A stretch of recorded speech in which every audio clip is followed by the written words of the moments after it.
welcome back to my channel. I am super excited to be doing this collaboration with Jamie from the Crafty DIY Guy. He is sort of amazing.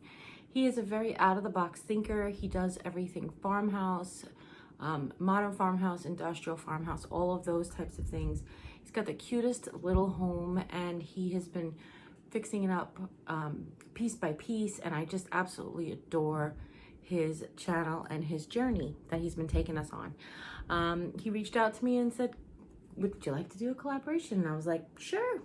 We're gonna craft from our stash so nobody needs to go out and get sick or get the chance of getting sick or the hint, the possibility, the risk. We're just gonna craft from our stash. So let me just talk about Jamie for a second more. I'm gonna link his channel in the description box down below, as well as a link to his Instagram account, which I absolutely adore. He is very, very present on Instagram. He loves to share things that are inexpensive, things that are creative, great resources, freebie things, all these things that he loves to share that we love, you know, on a budget, farmhouse, DIY, all the things. So make sure you check out his channel. I'm gonna link his channel and the video and this collaboration in the description box again, as well as his Instagram account. So what do I have for you today? A DIY Dollar Tree farmhouse mini 2-tiered tray with some mini accessories. No major tools required. We're going to use 2 trays from the Dollar Tree, one with the flared opening and then one that was straight, those mini trees, 1 wooden ruler, and then 1 wooden box. I wanted to just keep it all wood. You could probably use a different box art than the one with the owl. And then I'm going to use this mini home sign. Again, these are all Crafter Square items that I don't know if everybody can find, but hopefully. Including some wooden beads. They came in this packet where different colors. We're going to use some cotton twine, one of those little white buckets, and some florals, as well as glue and all the things. So I never pressed record. Sorry. Here's what you missed. I took the ruler and I found the center of all the top and both trays.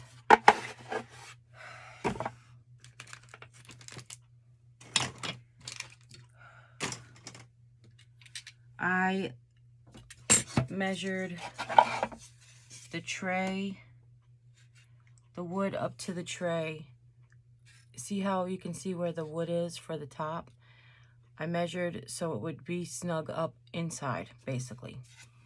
And I went in 1/8 of an inch, and then I scored, and then I went in 1/8 of an inch, and I marked. I didn't do the one side yet, so I'll show you that. But I was finishing this, and I heard my phone buzz. I looked up and there was no recording happening, so let me finish this side. I think I got this side. I think I got it all. Oh, no, maybe not. Okay. I don't know that I need the ruler. We'll do one more pass without the ruler. Okay. And then we'll just cut this little notch. There we go. So hopefully you can kind of get an idea of what I'm doing. But let's watch the execution, shall we? So of course it happens. It happens to the best of us. What I'm doing is I'm taking this right square that I got from the Dollar Tree. I like using metal ruler with this box cutter. This is a utility knife, also from the Dollar Tree. And what I'm doing is I'm scoring the wood. Now the only thing I do give you a suggestion is to be careful that you stay on the same line, and be careful that you go through enough times that you don't actually cut the ruler, like don't split the ruler off of where you're cutting. Sometimes the grain will take it away. So just make sure you go over it a few times. You don't have to press too hard. It's better to do several light passes than one really difficult pass, because things can skip. It's more dangerous that way. So what I've done is I've taken the ruler, and like I said, this box top has an owl on it. You could just use any box art. I just had this one. I wanted it to be stained, and I wanted it to be all wood, and this was the wood that I had that I thought I could use. So I'm just basically using the ruler and I'm cutting out a hole the exact width of the ruler. Now for the owl, the base, and then the bottom tray, we're going to measure the part that's cut. So you're going to measure the part up where the hole is. That's another thing I didn't mention was I made sure I wanted to keep the hole at the top. One of my original inspirations was going to be to cut around that hole to make it like a circle, almost to look like an actual like kind that you'd buy in a store. But I know that that'd be much more difficult to try to cut these round. So I just wanted to keep it easy for you guys, okay? So as you can see, I did the same thing with the bottom tray. I just found center. I marked center in the ruler with a little pencil mark at the top, just above the hole, so that I can kind of eyeball where the center in the ruler was. And then I cut through both, again, several passes, go in both directions, and then I used the scissor to punch the hole out. And now what I did was I laid the ruler down between the two trays to figure out where I wanted the second tray to lie. And then I've just basically done the same thing. Instead of leaving that little width at the bottom, I made the same width that went through the bottom two pieces, and then I made it a little narrower to hold the top tray. Now essentially those little notches is what's going to support the tray. We're also going to use 2 little Jenga blocks just to give it additional support, but you'll see that I won't realize that until afterwards. It's one of those things you think, I think it'll work, and then when you go to execute it, you're like, yeah, I think I need more support. So I wanted to be more careful with the top tray because you can kind of like see it because it's up there. So just be careful. I wanted to score. I kept scoring through until I actually popped my knife kind of through so that I can turn it over and see how wide I could cut on the other side. Once I have all of the pieces cut, I dry fit them. Always dry fit them before you glue, before you stain, any of that stuff. Then I'm just taking Waverly's Waverly wax and antique. Did you guys get that? But of course, you know, we've made stains on our channel with brown paint and watered down brown paint. You could whitewash this, you could chalk paint it. You really can. The possibilities of finishes are endless, really. This would look really pretty. I think there's a lot of look now where you can basically paint something ivory and then make antique wax over it, which is really pretty. But I wanted to stick with all wood because I really wanted a wood tray. If you want to know the inspiration for this, last year, I think it was, Target had come out with these really cute little $5 trays that a bunch of YouTubers have gotten. In fact, Sarah Jane has the little wood one that I'm thinking about when I wanted to make this. But I live nowhere near Target, and I didn't find any of those trays. So I said, let me make one of my own.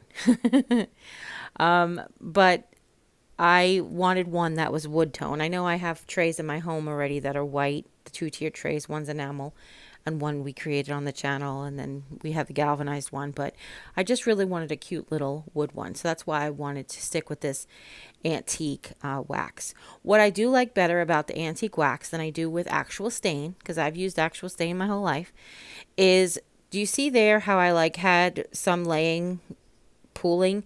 If I had left stain pooling, there's a very good chance that more stain would soak in there and you would get like a dark patch. With this wax, that doesn't happen. It really doesn't. You can just wipe it and it becomes more even of a coat. The one thing I will tell you I forgot to do to all of these things was to sand them first. I did. I forgot to sand any of this.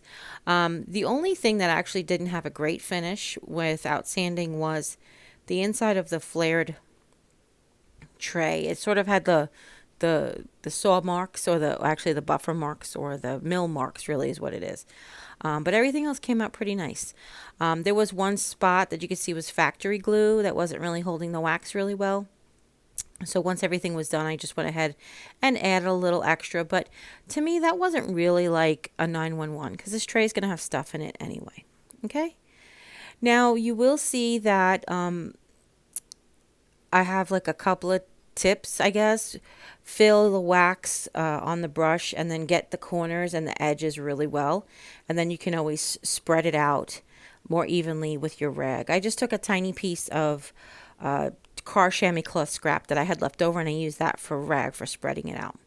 Now, I didn't worry about gluing the underside of that little owl tray, but everywhere else I did the underside so that because you could see it, you know, if you pick it up. Now I'm just using that. This is the box from the owl tray box that I was just using to kind of create perpendicular. It's hard to get your square in there because it's very little tray. So I just found that was pretty good. I just put some hot glue down and then pushed the ruler through. So I basically pushed the ruler almost all the way through, left about at half a quarter of an inch, added the glue, and then finished going. And then I added some glue inside the tray just around the edges. Now my trick to keep hot glue from staying shiny, which I actually forgot to do on one of the things because I got distracted, was you wipe it down before it totally dries. You let it cool off a little bit and you wipe it down with your finger, and what that does is that keeps it from being a nice shiny surface. Well, you don't really want it to be nice. It keeps it from being a blatantly bright shiny surface. So now I've just taken 2 of the tumbling tower blocks and we're just going to use this for support under the tray. I've stained it with the antique wax, as I mentioned before. I just felt like after I put this tray on I needed a little additional support. So what I did was I sandwiched the ruler between them. I glued them to the ruler and to the tray. And then when I flipped over the second one, I tried to add extra glue at the sides of the ruler so that it would basically glue both pieces together. Okay, and I feel like it's absolutely 100% sturdiest, perfect, whatever. It's great. I can't believe I love it. I'm so happy with it. It came out so cute. And again, so if you wanted to round off the top to make it look more like a holer, this is the ruler side. It has like a really great wood grain. No, I'm sorry, this is the back side. It has a really great wood grain. There it is, the back side there. So if you really want, that's the ruler side. If you really wanted to go ahead and round that top off, you could. But either way, I think it looks super cute. Now this home sign, I don't know if you're going to be able to find this, but I loved it with the scale of this tray. I am just going to paint it with Waverly's chalk paint in white, but I will tell you I'm mad at myself because not until I got to the back did I realize I should have sanded it. It had a lot of burrs in the back of the letters, which actually ended up being like, they almost looked like blaring until we hit it with the antique. Like it almost looked like it was fuzzy back there. So if you want to take that opportunity to sand that, I would. I would sand your wood. Yeah, I would. Okay. I made sure to get in the middle of the letters and between the letters as well because you want to make sure that you cover all of that. And then once it's dry, we're just taking that same rag that we used. I didn't add any additional paint to it because there was plenty. I realized I wanted to put home, there's no place like it, you know, like from The Wizard of Oz. And then I realized afterwards that I actually have a tray, like a little easel that I got from the Dollar General that we're going to use that actually says almost the same thing. So, but I just love it. I knocked down some of the brightness and I made it dirty and antique-y, just how we like it, right? So for this little bonus project, we're going to take one of these little buckets. They come 3 to a package. And I'm taking my black fake Sharpie that's from the Dollar Tree. And I'm going to put the enamel look onto it. So I'm going to do around all the edges. I'm going to take the handle off. I'm going to do around where the handle would have been rubbing against the bucket the whole time. I'm going to do the handle totally black and then just put a couple of chips in from here and there. So basically you just want to make it look like, I call them like the little amoeba shapes. So you basically draw these little amoeba shapes. Now I have this little garden bush, I think it's like spring bush, whatever, from Walmart. That was 97 cents. And I just cut off some size appropriate flowers. Greenery. That actually looks like little eucalyptus, little lamb's ear. They're really cute. They almost look like perfect for this bucket and this little decor piece. Now I wanted to show you this easel that the Dollar Tree started to carry. It is a little large for this particular project, but in my opinion, but that's just my opinion. So what I wanted to do is to make a little mini chalkboard to go with it. And I used these ones from the Dollar Tree that are like little garden stakes. I basically ripped the garden stake off and I glued it. Well, I didn't glue it yet. I'm going to glue it in on an angle, but first I took a white chalk paint. This is the brush, glass brush, that's what it's called, in white paint. And I just put menu and then coffee, coffee, coffee on it because that's what's on my menu all the time. Then I took the little back and I cut it down. I did cut it a little long because I wanted to make sure I'd rather have it long than too short. And the part that's supposed to stick in the dirt has sort of a, it's like sharpened to a point. I used that angle. All I did was glue that angle down flat to the back of the board. And then I tested it, cut it to fit so it would not tip over forward. Um, and now the last thing, we're going to make a mini bead garland. I know, it's too cute. You could paint these. I left them yellow. Everything doesn't have to just be white in my life. Black and white and wood color. I can have color. It's okay. But the holes in these are really small. So I basically took a paper clip, I opened it up, and I used the paper clip almost like a drill to drill through the paint. These Dollar Tree beads sometimes have paint in them where they're clogged up the hole. I took a mini piece of floral wire to create the needle like we often do, and this is on just regular cotton twine. Now you could definitely put this directly on little wire. You could put it on even sewing thread, maybe doubled up, or embroidery floss. That would be very cute as well. But we try to stick with everything from the Dollar Tree best we can. Now you could do a mini charm on the end of this. You can do any like the mini wooden cutouts. It would have been really cute if I would have hung that chalkboard. That would have been really cute on the end. But what I decided to use was like these key tags that they have at the Dollar Tree. They sell like, the white cardboard ones with the metal trim. I just took the jump ring off and I tied it directly on, and I figured I could write whatever I wanted on it. So we're going to write the word love in our thin Sharpie. And we're just going to tie a knot at the top, and we're going to try to bury the string back up under the first bead. So we're just going to take that little wire that we used, glue the string down to the existing string, and then take that little wire to just help feed the end of the wire up through the first couple of beads. And then we'll just leave that. We're just going to write love in a little bit of cursive. And then I just went back with a double line on all of my uprights to make it look a little bit more like calligraphy. And on the other end, we're going to make a mini tiny tassel. But here's where I'm burying the beads, basically. I'm just cut the string down a little bit, glued it to the string, the tail basically glued to the string. This is really an unnecessary step. There's no offense to anybody if you just leave the glue there, glue the string there or whatever. It's just me. I took the mini wire and I put it back on, and I fed it through those first 3 beads. Push them down. It was a little bit of a pain in the neck, I will tell you. I'll be 100% honest with you. But we've made lots of these on our channel, and you can actually use the same technique. You saw how easy the beads went onto the double string. I think the real problem is, out of all the beads that I put down to be my lead bead there at the bottom, I picked the one with the smallest hole. No joke. The one right behind it has got a huge hole that would totally accommodate both of these strings easy without even thinking. So, yeah. Now I just wanted to add a tassel. I'm just going to use the same cotton twine. I just made a little one. I wrapped it just about 4 times around. I tied it on to the existing string. I put the knot underneath all of the tassel strings. I put the tassel strings over it, created a self-tying knot around it. Just basically everything that we've done before. I think the only thing that we're going to do that's a little different is we're going to fray all the strings. We're going to untwist all of the strings. I thought size appropriately, that would be like the best, basically the best fluffiness it would give us for this tassel.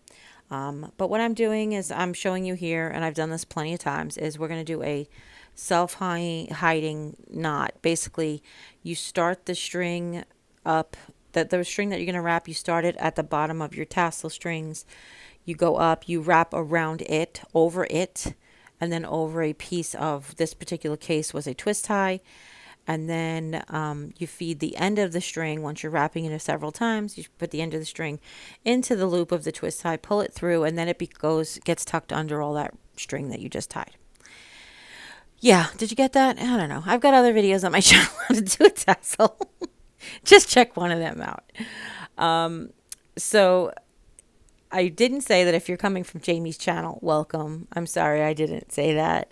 But this is how I do DIYs. I basically show you everything in case I mess up. I want you to be confident that if I can do it, you can do it. And if I mess up, you mess up. It's okay, because I messed up too. Okay, and once I have them all unfrayed, here it is. It's so cute. So now we're going to dress the tray.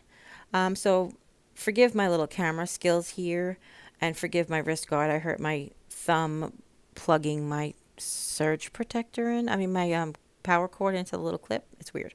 But that tray I got from the Dollar General, it was $1, and it fits on here absolutely tray, the easel. It fits on here absolutely perfectly. And then I'm just trying a bunch of different accessories. I have this little house that I got at the Dollar Tree so long ago. They don't sell it anymore. It's actually lights itself. The mini red truck. I know I want that somewhere because I am so about that red truck, but I just don't know where it's going to go at this particular time. I also have the little the little bowls that are made out of willow. The Dollar Tree sells those decorative bowls. I'm going to try to use those. I have a couple of things that aren't from the Dollar Tree, like besides that sign, I have 2 little thimbles that I've had for ages and ages. And I have one other little bowl that I got from the Dollar General in a set, that little white one, just to add them together. You could do greenery. I mean, you really could decorate a mini tray any way you want to decorate a big tray, just on a mini scale. I was this close to making a mini gnome. I'm not kidding. I kid you not. I really am not. So here's how it looks, just with these few accessories on it. Sorry, I'm trying to hang the tassel. And here's how it looks with the first, decorated the first way. I think every 2-tier tray needs a little bit of greenery just to give it a little bit of freshness and a little bit of life. But I just love how it came out. And this stuff dries so quickly that it just, you saw it in real time. Not in real time, but I went directly to gluing and stuff, which is kind of awesome. So now we're going to try just Dollar Tree accessories. This is a really cute little thing that's sort of appropriate. It says, "It's the little things that count." Actually, it just says it's the little things. But I thought that was perfect for this tray. I found it at the Dollar Tree not too long ago. I added one little scoop to that little bucket that I got at the Target dollar spot, which maybe everything's not from the Dollar Tree then. Never mind. Just going to put the truck back there behind the house. I don't know. Decorate it the way you want. These are just some quick ideas. Forgive me. Well, I hope you guys really enjoyed this tutorial. If you did, give this video a thumbs up. If you haven't yet, click subscribe, and when you do, a little bell will pop up. When you ring that bell, YouTube will let you know whenever I upload a new video. Don't forget to share with friends and family. Anybody you know might be interested in seeing how I made this cute little 2-tier tray and its accessories. And if you haven't yet, go visit Jamie's channel, the Crafty DIY Guy. Give him some love. Give him a subscribe.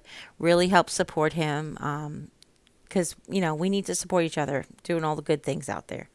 And as always, you guys take care. God bless. And we'll see you next time. Bye.